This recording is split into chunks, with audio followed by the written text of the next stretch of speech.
Баршаңызға қайырлы күн. Арнама қош келдіңіздер. Сіздермен бірге Эльмира Мәжитқызы. Бүгінгі эфирде өзімнің үнемі жасайтын рецептім бойынша өте дәмді, қамыры жұмсақ, сочный беляшиді жасайтын болам. Алдымен өзімізге қажетті ұнды ыдысымызға елеп саламыз, тұзын қосамыз, құрғақ дрожждан қосып, осылай араластырып аламыз. Одан кейін дайындап қойған жылы суымызбен ұнның басын біріктіріп, жұмсақ қамыр илейміз. Қамырымыз өте дәмді, әрі піскеннен кейін жұмсақ болу үшін 2 рет немесе 3 рет жылы сумен әбден иінін қандырып, қамырымызды қайтарып отырамыз.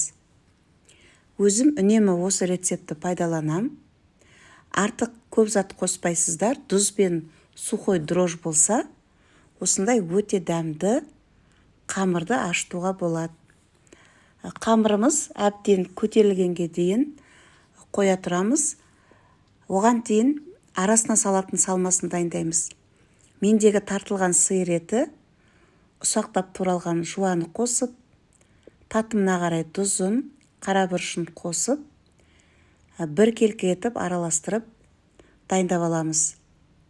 Арасында қамырымызды жылы сумен иінін қандырып қайтарып отырамыз.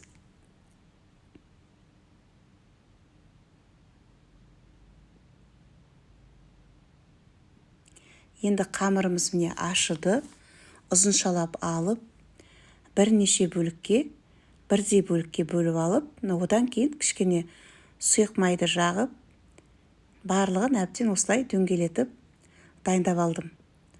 Одан кейін оқтаудың көмегімен жұқалап жайып, арасына жаңағы салманы саламыз.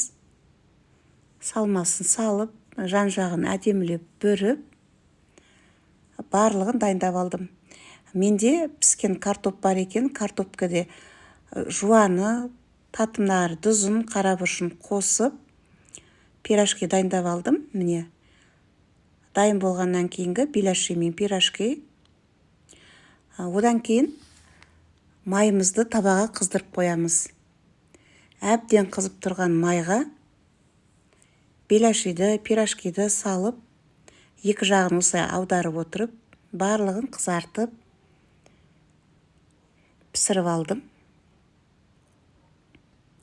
Менің арнама тіркелмеген болсаңыз, арнаға тіркеліп, лайк басып, өздеріңізге ұнаған рецепт бойынша тамақ дайындап көрсеңіздер болады.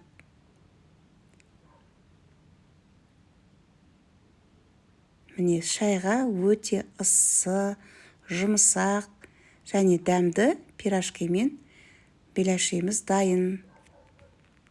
Ас болсын.